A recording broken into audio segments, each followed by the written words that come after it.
नमस्कार। क्या आप भी गैस्ट्राइटिस की समस्या से जूझ रहे हैं? गैस्ट्राइटिस, आपने एंडोस्कोपी कराई, उसमें कई टर्म्स लिख करके आ रहे हैं एंडोस्कोपी में। इरोजिव गैस्ट्राइटिस है, नॉन इरोजिव गैस्ट्राइटिस है, fundal gastritis, antral gastritis, corporal gastritis, pan gastritis आ रही है। एच पाइलोरी पॉजिटिव है, किट दी गई है, वो पिंक हुई कि रेड हुई, 2 दिन बाद रेड हुई कि पिंक हुई, इसका क्या मतलब होता है? स्पेसिफिक गैस्ट्राइटिस है कि नॉन स्पेसिफिक एट्रोफिक गैस्ट्राइटिस हो गई है? इन सब शब्दों का मतलब क्या है? या फिर आपको गैस्ट्राइटिस की समस्या है, पेट एकदम फूल जा रहा है, पेट के फूलने की वजह से एकदम से आपके पेट में अफारा आ रहा है, पेट एक बार में साफ नहीं हो रहा है, धीरे धीरे करके आपके पेट के साथ में धीरे धीरे करके चिड़चिड़ापन बढ़ता चला जा रहा है, टॉलरेंस जो है वो आपकी कम होती चली जा रही है, कोई अगर आपको कुछ कहता है तो आपको एकदम से गुस्सा आना चालू हो गया है, लगातार इस समस्या की वजह से वजन गिरता जा रहा है, वजन इतना गिर रहा है कि महीने भर में 5 किलो से लेकर के 15-15 किलो तक वजन गिर जाता है। वजन गिरने का कारण क्या है? और अगर ये गैस्ट्राइटिस इरोजिव गैस्ट्राइटिस है तो इरोजिव गैस्ट्राइटिस को ठीक करने के लिए क्या करना पड़ेगा? अगर ये गैस्ट्राइटिस क्रोनिक गैस्ट्राइटिस में बदल गई है तो आपको उसको पूरे तरीके से ठीक करने के लिए क्या करना पड़ेगा? जो ये शब्द कहे जा रहे हैं बार बार कि इरोजिव गैस्ट्राइटिस है या फिर गैस्ट्राइटिस को ही कभी ठीक नहीं किया जा सकता है, क्या ये ठीक है? और अगर ये ठीक नहीं है तो हमें क्या करना पड़ेगा कि ये जो कहा जा रहा है इसको हम गलत साबित कर पाए? अगर आप इन सारे सवालों के जवाब जानना चाहते हैं तो प्लीज इस वीडियो में अंत तक बने रहें। आज हम ये सारी चीजें आपको एक एक करके बताएंगे कि ये गैस्ट्राइटिस क्यों होती है, और गैस्ट्राइटिस अगर हुई है तो इस गैस्ट्राइटिस के कितने टाइप होते हैं, और टाइप जो हैं वो किन किन आधार पर उनको विभाजित किया गया है, किन किन आधार पर उनके प्रकार निकाले गए हैं, और इसको ठीक करने के लिए आपको क्या क्या करना पड़ेगा। जो ये 2 प्रकार की सामान्य तौर पर देख ली जाए कि जो टाइप, जो कॉम्प्लिकेशंस हैं या जो सिम्टम्स हैं, लक्षण जो हैं, वो लक्षण 2 तरीके से आते हैं। एक तो आमाशय से रिलेटेड लक्षण आएंगे और दूसरा आएगा आमाशय से हटकर। तो आमाशय से रिलेटेड जो लक्षण आएंगे उसमें तो क्या क्या लगेगा?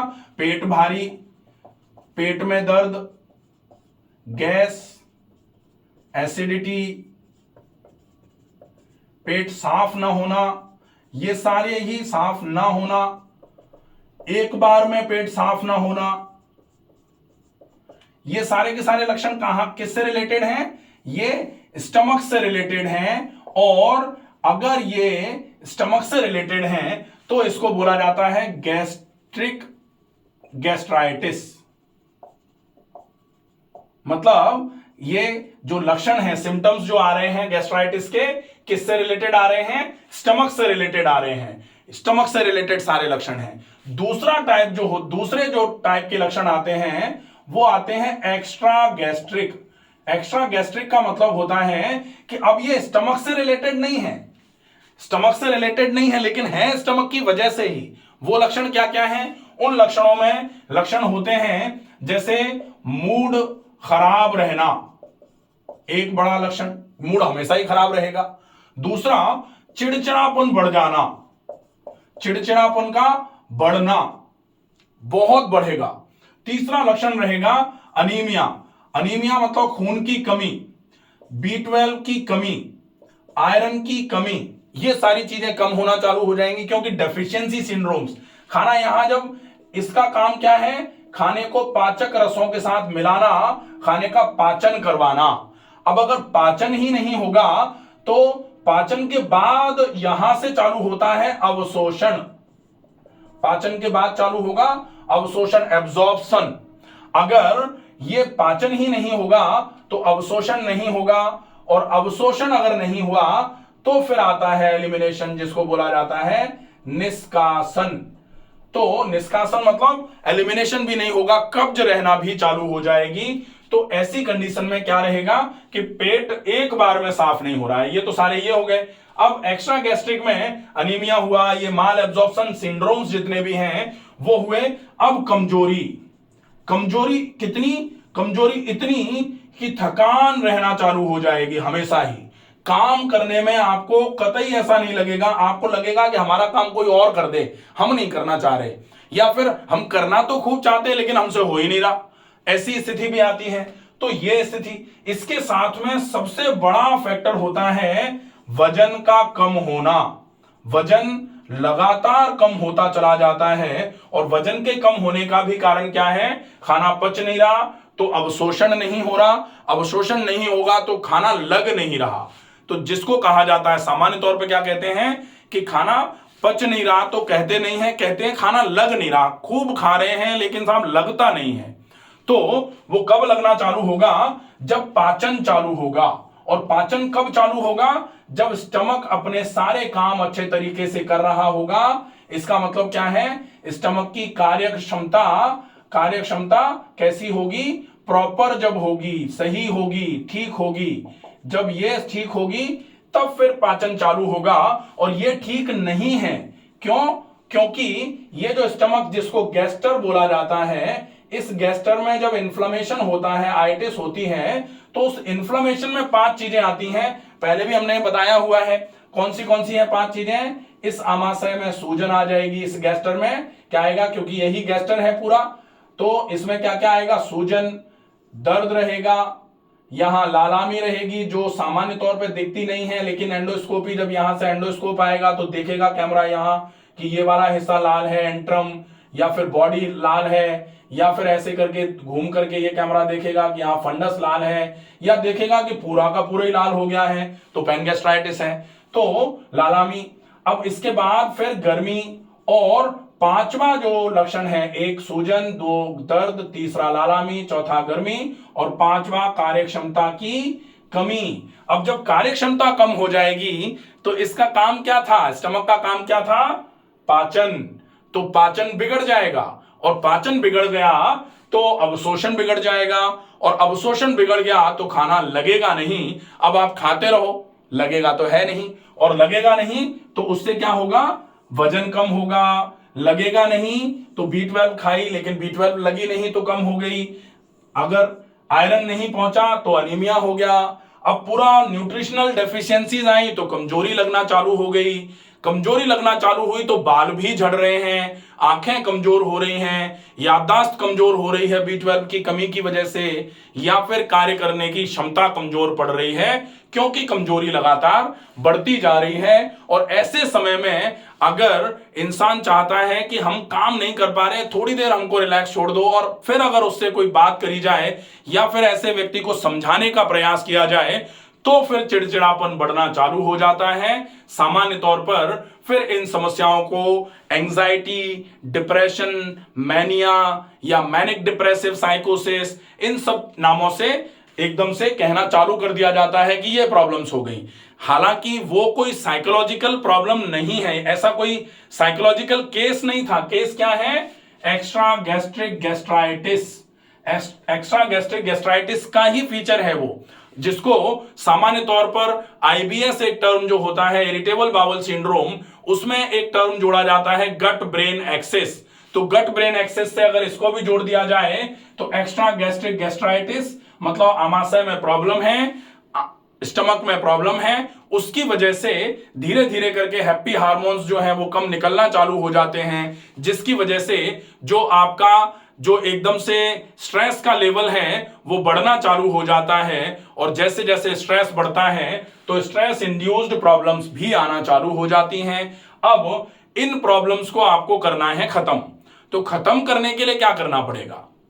सबसे पहले हम देखें कि आपको अगर ये प्रॉब्लम्स खत्म करनी है तो खत्म करने के लिए क्या करना पड़ेगा? आपको सबसे पहले ये समझना पड़ेगा कि प्रॉब्लम्स का रीजन क्या है। अब आप रीजन समझो। रीजन आपने देखा कि कोई जो गैस्ट्राइटिस है, इस गैस्ट्राइटिस में आप ये समझने की कोशिश करेंगे कि इसके कौन से टाइप्स हैं। बेसिकली आप कैसे कौन से टाइप को खत्म करने की कोशिश करेंगे।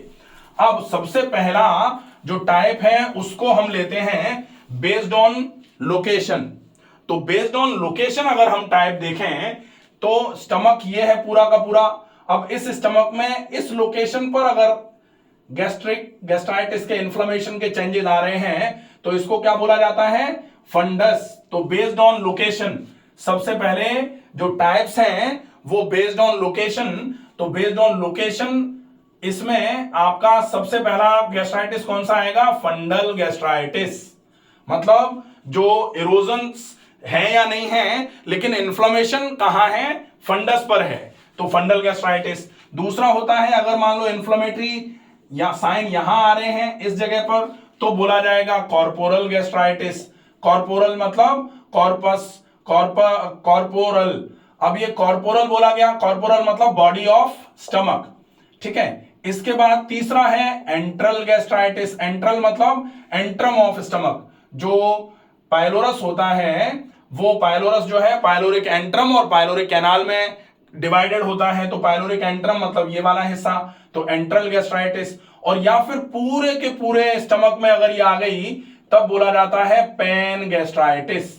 तो इसको बोलते हैं पैन गैस्ट्राइटिस, ठीक है। अब ये तो हो गए बेस्ड ऑन लोकेशन कि कहां पर है, तो फंडल, कॉर्पोरल, एंट्रल और या पूरे में है तो कहते हैं पैन गैस्ट्राइटिस, ठीक है।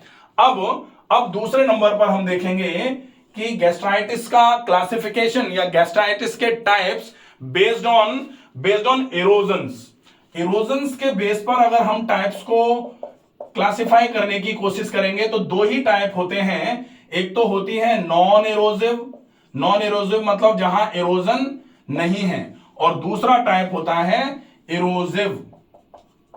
अब इरोजिव का मतलब क्या होता है? इरोजन का मतलब क्या है? खरोंचें। अगर आपके हाथ पर चोट लगने के बाद कहीं कहीं सूजन आई, तो सूजन आई तब तो इसको बोला जाएगा। अगर ऐसा कुछ सूजन आया हुआ है, दर्द है, लालामी है, लेकिन खरोंचन नहीं है, तो जब तक खरोंचन नहीं है यहां कहीं स्टमक में कहीं कोई ऐसी लाइनें नहीं है जो स्टमक की म्यूकोसल लेयर है वो इंटैक्ट है, जब तक बिल्कुल क्लियर है, कहीं वो कटी नहीं है, कहीं उसमें खरोंचे नहीं है ज्यादा, तो फिर इसको बोला जाएगा कि ये सिंपल गैस्ट्राइटिस है। लेकिन अगर खरोंचे आना चालू हो गई तब फिर इसको बोला जाता है इरोजिव गैस्ट्राइटिस। अब इरोजिव गैस्ट्राइटिस कहां हो सकती है? इरोजिव गैस्ट्राइटिस जो है बेस्ड ऑन लोकेशन कि भाई इरोजन कहां? फंडल एरिया में अगर इरोजन है तो इरोजिव फंडल गैस्ट्राइटिस, कॉर्पोरल एरिया में अगर इरोजन है तो इरोजिव कॉर्पोरल या कॉर्पोरल इरोजिव गैस्ट्राइटिस। अब बोला जाएगा इरोजिव एंट्रल गैस्ट्राइटिस या इरोजिव पैन गैस्ट्राइटिस। तो अब यहां क्या है कि इन्फ्लेमेशन तो था ही, लेकिन अब इरोजन भी है, तब बोला जाएगा इरोजिव गैस्ट्राइटिस। और सामान्य तौर पर ऐसा होता है कि अगर गैस्ट्राइटिस है, नॉन इरोजिव है तब तक उसका ट्रीटमेंट बहुत ऐसे करके चुटकियों में हो जाता है। आप केवल खाने पीने को अच्छे तरीके से 7 दिन के लिए मेंटेन कर लो, कोई भी ऐसी चीज मत खाओ जो इन्फ्लेमेशन को बढ़ाने का काम करे, या फिर कोई भी ऐसी चीज मत खाओ जो पेट को भारी करने का काम करे। आपको 7 दिन में ही ऐसा लगेगा कि हमको तो सिम्टोमेटिकली बहुत आराम है। हमारे कई पेशेंट हैं जो जैसे यहां आते हैं, हम तो बिल्कुल उबला हुआ खाना खिलाते हैं, बिल्कुल उबला हुआ खाना खिलाया, 4:30 बजे जगाया, रात को 9:30 बजे सुलाया, पूरे दिन लगातार सवेरे से लेकर के शाम तक कंप्लीट रूटीन चलता है। सवेरे जागते ही फिर पानी पिया, फ्रेश हुए, हाथ मुंह धो लिया, मंजन कर लिया, उसके बाद प्रातःकालीन प्रार्थना होती है, उसके बाद शुद्धि कर्म कराया जाता है। शुद्धि कर्म में पानी पी करके वॉमिटिंग कराई, या फिर पानी की नैती कराई, रबर की नैती कराई, सूत्र की नैती कराई, वस्त्र धोती कराई, अक्षी जो आंखों की सफाई होती है त्रिफला के पानी से या गुलाब जल के पानी से वो कराया। उसके बाद फिर योग का अभ्यास होगा। योग के अभ्यास के पहले कुछ हर्बल टीज या फिर आपको सौंफ का पानी या फिर मेथी का पानी, किसके लिए क्या आवश्यक है वो दिया।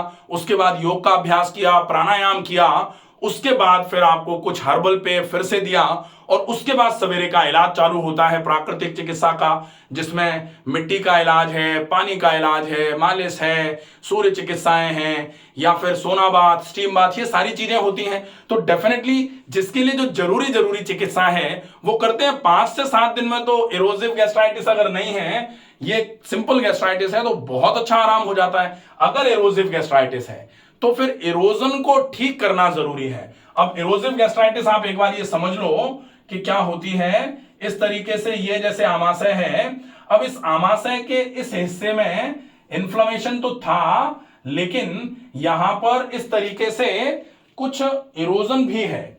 अब इरोजन है तो फिर क्या है, ऐसे करके ये इरोजन है। इरोजन मतलब कट लगा हुआ है थोड़ा सा। अब अगर कट लगा है तो जो स्टमक की 4 लेयर में सबसे अंदर की लेयर है जिसको म्यूकोसल लेयर बोला जाता है, उस म्यूकोसा का काम होता है, उसमें एक लेयर है, वो लेयर जो है वो HCl से आमाशय को जलने से बचाने का काम करती है, क्योंकि यहां से पैराइटल सेल से HCl निकल के आ रहा है। अब ये HCl जो निकल के आ रहा है, ये HCl तो हाथ पे डालो यहां से नीचे की तरफ छेद कर देगा, तो वो HCl निकल के आता है। लेकिन जब तक प्रोटेक्टिव लेयर इस तरीके से बनी हुई है, तब तक HCl इस आमाशय को नुकसान नहीं पहुंचा सकता। यहां तक जाएगा, जैसे कहते हैं ना कि सीता माता को लक्ष्मण जी जब गए थे तो एक लाइन छोड़ के गए थे, लक्ष्मण रेखा, बोले आप इसके बाहर मत आना बस, लेकिन कोई इसके अंदर नहीं आ पाएगा। अगर ये लाइन टूटी तो फिर, जैसे अगर ये लाइन टूटी तो फिर HCl जो है वो आमाशय को जलाना चालू कर देता है, वो फिर आमाशय की इस पूरी लेयर को खराब करना चालू कर देता है। पहले इरोजन कराएगा, इरोजन के बाद में अगर एसिड लगातार ज्यादा बना रहा और आपने ध्यान नहीं दिया तो ये इरोसिव गैस्ट्राइटिस फिर गैस्ट्रिक अल्सर में कन्वर्ट हो सकती है। और इसीलिए बोला जाता है कि ये गैस्ट्राइटिस ठीक नहीं होती। तो गैस्ट्राइटिस ठीक नहीं होती किसके बारे में बोल सकते हो आप? इरोसिव गैस्ट्राइटिस के बारे में। और वो भी केवल वो लोग बोल सकते हैं जो फॉलो अप नहीं कर सकते। अगर कोई प्रॉपर तरीके से फॉलो अप करने को तैयार हो, डेफिनेटली इरोसिव गैस्ट्राइटिस भी खत्म हो जाती है, और बहुत जल्दी खत्म हो सकती है अगर आप बहुत अच्छा फॉलो अप करने के लिए तैयार होंगे। डेफिनेटली आराम मिलेगा। ठीक है, अब ये हो गया। इसके बाद फिर तीसरा टर्म होता है, तीसरा क्लासिफिकेशन जो है वो है बेस्ड ऑन H पायलोरी। तो एक H पायलोरी मतलब एक बैक्टीरिया है। यह बैक्टीरिया आपके स्टमक में पाया जा रहा है कि नहीं। अब सामान्य तौर पर वैसे तो H पायलोरी बैक्टीरिया के लिए मैंने अलग से पूरा एक वीडियो बना रखा है, पूरा देख लेना कि यह H पायलोरी क्या है, कौन से जीनोम का बैक्टीरिया है, कैसे ये पनपता है, किस तरीके से शरीर में पहुंचता है और पहुंचने के बाद कैसे नुकसान करता है, और इसको खत्म करने के लिए मॉडर्न साइंस में कौन सी दवाइयां दी जाती हैं, या फिर अल्टरनेटिव मेडिसिन में इसको खत्म करने के क्या क्या उपाय हैं। ये अलग से पूरा वीडियो बनाया हुआ है, उसको देख लेंगे। तो ये बेस्ड ऑन H पायलोरी जो है वो 2 तरीके का होगा कि H पायलोरी क्या है, या तो H पायलोरी पॉजिटिव है। अब कब चेक कराया? जब तक किसी को पेट की कोई समस्या नहीं होती तब तक कोई चेक कराता है क्या? एंडोस्कोपी कराते हैं क्या? नहीं कराते। या फिर rapid urease test, RUT test जिसको बोला जाता है, कराते हैं क्या? नहीं कराते। लेकिन जब पेट में समस्या होती है तभी इस H पायलोरी को डिटेक्ट करने का मन में आता है। और सामान्य तौर पर ऐसा होता है कि अगर पेट में दिक्कत है तो यह H पायलोरी बैक्टीरिया आप गूगल करेंगे तो आपको पता लगेगा कि more than 50% of total population of world, पूरे विश्व के 50% से ज्यादा पॉपुलेशन में यह बैक्टीरिया पाया जाता है। लेकिन यह सिम्टोमेटिक है कि ये प्री सिम्टोमेटिक है कि ये एसिम्टोमेटिक है, इसके ऊपर डिपेंड करता है कि ये प्रॉब्लम कर रहा है कि नहीं कर रहा है। लेकिन अगर पेट से संबंधित कोई समस्याएं आपको चालू हो गई हैं तो फिर डेफिनेटली ऐसा माना जाता है कि ये बैक्टीरिया, क्योंकि अगर आप उन 50% में हैं जिनको ये पॉजिटिव है तो ये तो पहले से ही पॉजिटिव था, ये प्रॉब्लम और मिल गई तो इस प्रॉब्लम में अब बैक्टीरिया का और ज्यादा इन्वॉल्वमेंट होना चालू हो जाएगा, पेट की समस्या और बढ़ाना चालू कर देगा। लेकिन कभी कभी ऐसा होता है कि आप उन 50% में नहीं हैं, तो फिर आपको पेट की समस्याएं तो हैं। जैसे एंडोस्कोपी का टेस्ट कराया, एंडोस्कोपी कराया, आपको गैस्ट्राइटिस में एंट्रल गैस्ट्राइटिस आया, या फिर कॉर्पोरल गैस्ट्राइटिस आया, या फंडल एरोजन्स आए, या पेन गैस्ट्राइटिस आया, लेकिन आपको जो H पायलोरी किट दी गई उस किट में कलर जो है वो ना तो पिंक हुआ ना फिर रेड हुआ, वो येलो का येलो। इसका मतलब क्या होता है कि H पायलोरी निगेटिव है। H पायलोरी, तो फिर H पायलोरी के बेस पे क्या 2 तरीके की चीजें होंगी, आइदर नेगेटिव और पॉजिटिव। तो अगर पॉजिटिव है तो फिर आपको इस गैस्ट्राइटिस को ठीक करने के लिए क्या करना पड़ेगा? तो फिर आपको इस गैस्ट्राइटिस को ठीक करने के लिए इस बैक्टीरिया को मारने की आवश्यकता है। अगर आप इस बैक्टीरिया को मार देते हो, उसके बाद चूंकि बैक्टीरिया को मारना, सामान्य तौर पे क्या होता है कि गैस्ट्राइटिस अगर है, बैक्टीरिया नहीं है और बैक्टीरिया है, तो अगर बैक्टीरिया है तो फिर आप बैक्टीरिया को मार दो, लेकिन बैक्टीरिया को मार दो इसका मतलब आपकी गैस्ट्राइटिस ठीक हो जाएगी, ऐसा नहीं है। क्योंकि जिनके शरीर में H पाइलोरी नेगेटिव आता है और एंडोस्कोपी में गैस्ट्राइटिस आ रहा है, इसका मतलब उनके शरीर में तो मारने की जरूरत ही नहीं थी, क्योंकि है ही नहीं, फिर भी तो सिम्टम्स आ रहे हैं ना। तो आपको यह समझने की आवश्यकता है कि सिम्टम्स जो आ रहे हैं वो H पाइलोरी तो बेचारा आराम से मर जाएगा, उसको देर नहीं लगेगी मरने में, मर जाएगा। कभी कभी ऐसा होता है कि H पाइलोरी रेजिस्टेंट हो जाए। अब H पाइलोरी अगर रेजिस्टेंट होता है तो फिर आपको सबसे प्राइम लाइन ट्रीटमेंट जो होता है मॉडर्न साइंस में, उसको पीपीआई थेरेपी बोलते हैं, जिसमें आप केवल पीपीआई लेते हैं सवेरे सवेरे खाली पेट। अगर आपका उससे ये खत्म नहीं हो पा रहा है तो फिर आपको ट्रिपल थेरेपी दी जाती है, जिसमें अमॉक्सिलिन, क्लैरिथ्रोमाइसिन और साथ में पीपीआई दिया जाता है। अगर इससे भी ठीक नहीं होता तो फिर आपको क्वाड्रिपल थेरेपी दी जाती है। क्वाड्रिपल थेरेपी में बिस्मथ सब सैलिसिलेट दिया जा रहा है, आपको 4 तरीके के ड्रग दिए जा रहे हैं बिस्मथ सैलिसिलेट के, सब सैलिसिलेट के साथ में। अब उसके बाद जब आपका ये बैक्टीरिया खत्म हो जाए, तो बैक्टीरिया के खत्म होने के बाद में ये गैस्ट्राइटिस है या फिर बैक्टीरिया के खत्म होने के बाद में इसके साथ में ये गैस्ट्राइटिस है, तब आपको ये देखना पड़ेगा कि आप इसको कैसे खत्म करोगे। बैक्टीरिया खत्म करना तो बहुत इजी है, खत्म हो जाएगा। इरोजन को कैसे खत्म करोगे? अब इरोजन को खत्म करने की बात है तो ये वीडियो बहुत लंबा हो गया, वैसे भी लोग कहते हैं कि वीडियो लंबे हो जाते हैं। तो अब हम इरोजन को कैसे खत्म कर सकते हैं गैस्ट्राइटिस में, इसके लिए पार्ट 2 वीडियो बनाएंगे, इसका gastritis part 2, gastritis complete detail part 2 करके रखेंगे, क्योंकि गैस्ट्राइटिस के पहले भी कई वीडियोस बना चुके हैं। ये वीडियो थोड़ा डिटेल में बनाना जरूरी था, क्योंकि बहुत सारे लोग कंफ्यूज हो रहे हैं कि गैस्ट्राइटिस किस तरीके का है, क्या गैस्ट्राइटिस। और गैस्ट्राइटिस के साथ अभी तो हमने केवल गैस्ट्राइटिस देखा है, इसके साथ में कभी कभी ऐसा होता है कि ये जो स्फिंक्टर है एलियस, ये लूज हो जाएगा तो इसको बोला जाता है लेक्स एलियस।